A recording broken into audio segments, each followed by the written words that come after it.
nightmares to be alive.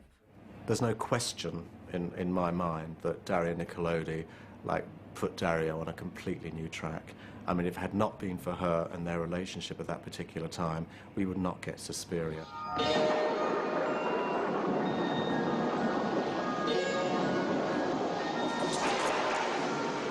Suspiria was just a whole other thing. Instead of being a murder mystery, it's a supernatural story. It's a fairy tale, really, a haunted kind of fairy tale.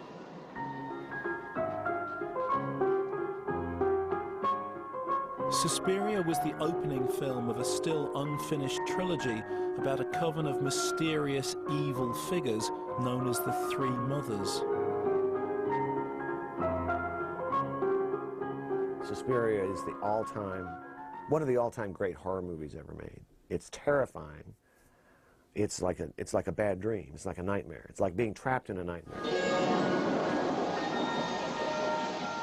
The part of the movie that gets me so much is the very beginning, which opens so strangely and simply, but all of a sudden, I'm in this airport walking with this girl out into this rainstorm. She's trying to catch a taxi. You see these fountains of water cascading, and all of a sudden I'm very disturbed by what I'm looking at. I don't know why. And that movie is an incredible work of art.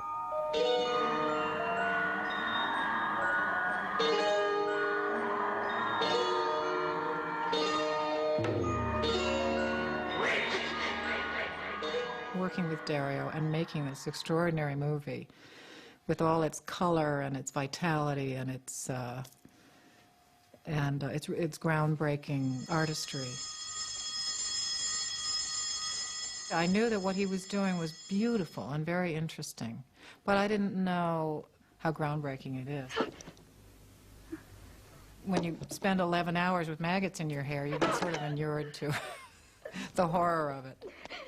So when I saw it, I didn't have the shocked response to it that an ordinary audience member would, of course, because I had lived it.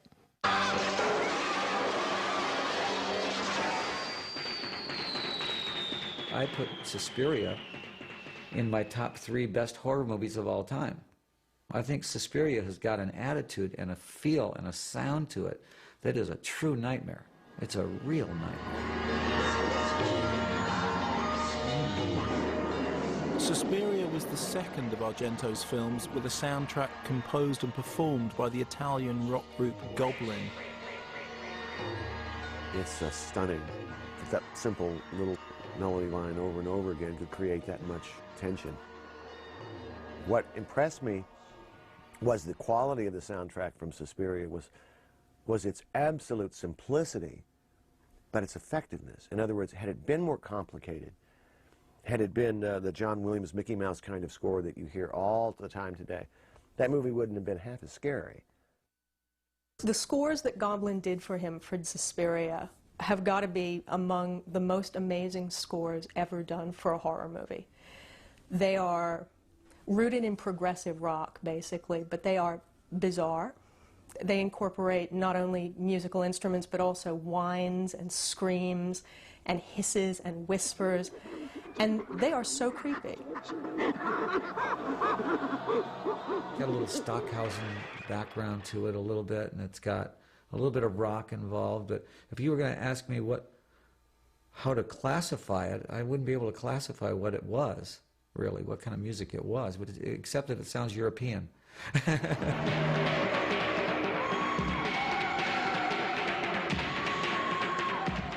But when you put it in the scene where the blind guy with his dog is walking through the plaza, the music's getting louder and louder and louder, and the dog turns and rips his throat out for no apparent reason, that music becomes very effective.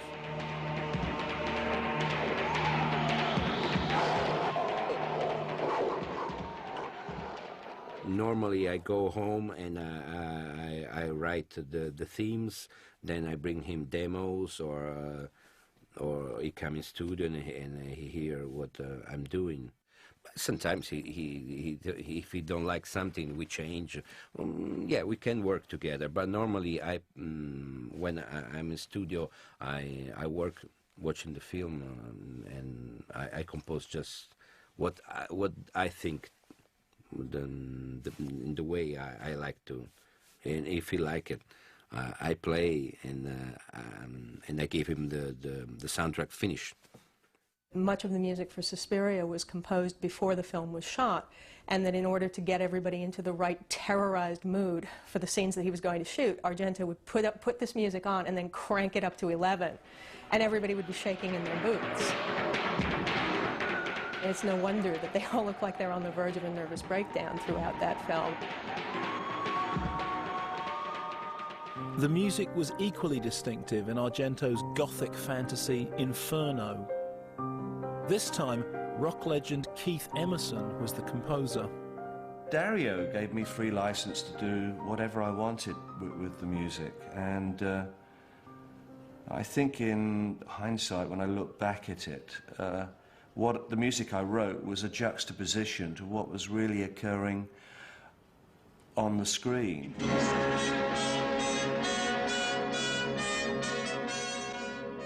When I was composing it, my sons were like aged between 11, I suppose, and 7 years old, and I had to keep them out of my music room because they wanted to see what Daddy was writing. And every time they came in the music room, I just said, no, you can't watch this. You'll have nightmares. Dario would say, you've got to use this piece of Verdi. I said, well, if I'm going to do a version of this Verdi piece, I'm going to do it my way. So I actually did it in 5/4. And if you've ever been in an Italian taxi and been bumped around, 5/4 is a very suitable time signature.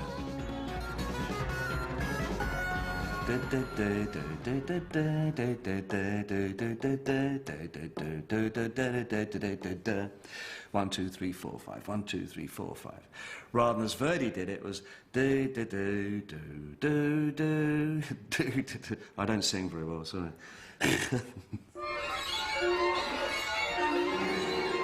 As well as pushing the boundaries of movie music, Argento also pushed the boundaries of movie violence. When you talk about violence in the Italian cinema, I think you have to talk about violence in Italian art generally, and violence particularly in opera, which is the Italian national art. If you print a plot synopsis, even of Rigoletto, it's grisly, it's grim, it's horrifying. You might have some trouble getting that movie past the MPAA. It does seem to be part of the way Italian artists often express themselves. There's a great extravagance in what they do that extends to extravagant operatic violence. And operatic is a word that people often use when they talk about Argento's films. And the fact that he made a film called Opera, I think, is in no way coincidental. Opera has one of the most strongest central ideas of a girl having needles put under her eyes so she can't close them, so she has to look at scenes of abject horror. This was always his metaphor for his cinema, anyway. And it's like Dario saying, I actually direct these scenes of violence for you to watch them. I do not want you to look away. I have a point to say. What made Dario stand apart is that he really is a skilled craftsman, that he's able to create a film that is so suspenseful and so scary, and that this becomes sort of the icing on the cake, so to speak, is when you get to the, you know, to that violent punctuation.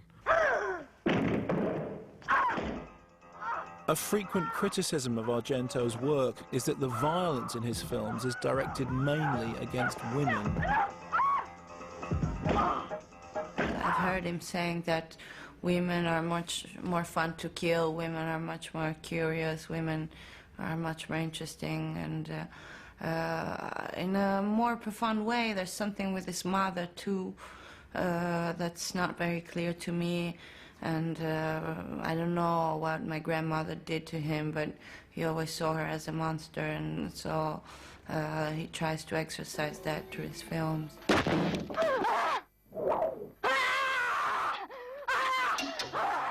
I'm not a misogynist. When I imagine my films, I don't imagine women tortured by men.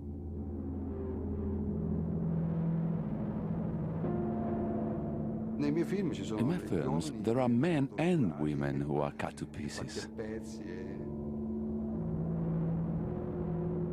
All of the leading actors, the heroes in his movies, are women. So it's difficult to pin him with the misogynistic label, per se. I think that he does something that is extremely disturbing to audiences, and that he couples violent death with almost sexual beauty, so that the deaths have a sexuality to them, and that's extremely disturbing to people. I, as a woman, probably should be deeply offended by that, and I'm not.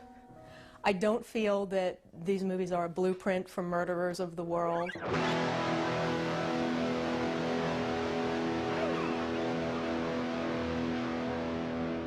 I don't feel, truly, that they represent any deep-rooted misogyny on the part of the director. I think that murder is his subject, murder is his beat. It's what he's interested in, it's what he does. I don't feel he wants other people to do it.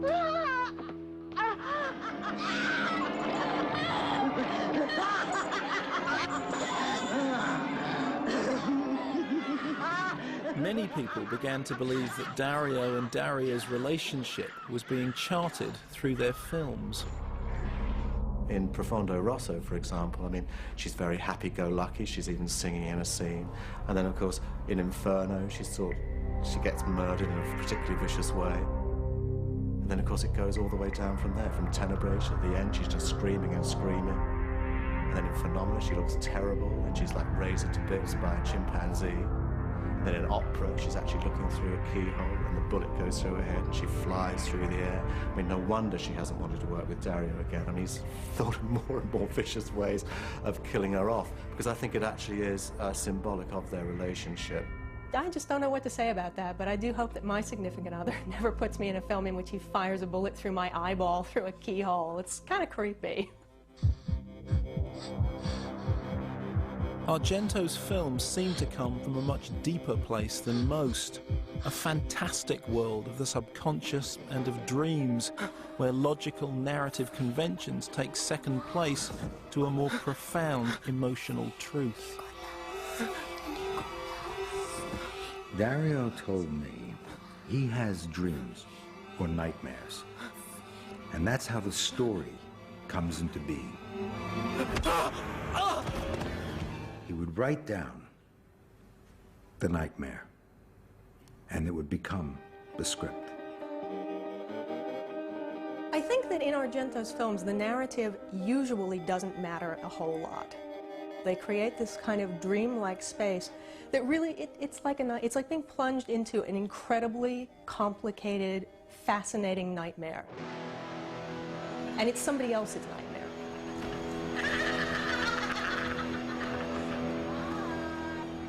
Knowing Dario as I do, I think that his films come out of his mind. The ideas behind his images and the way he looks at things comes out of the story that he tells over and over again.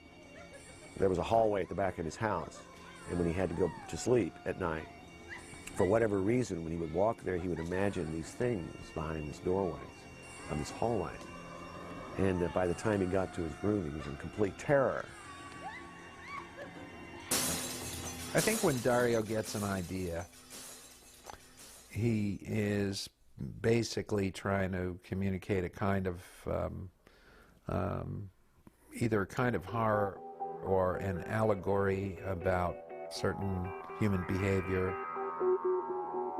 I don't think he's the kind of guy that dots the I's and crosses the T's as far as story or character arc. I don't think he particularly cares about that. He's more like Gauguin or Van Gogh, somebody who just says, well, here's the way I want this to be, and this is the world, and, you know, take from it what you will. Dario has also produced and presented programs for Italian television, including a series appropriately entitled Giallo. These appearances boosted the public perception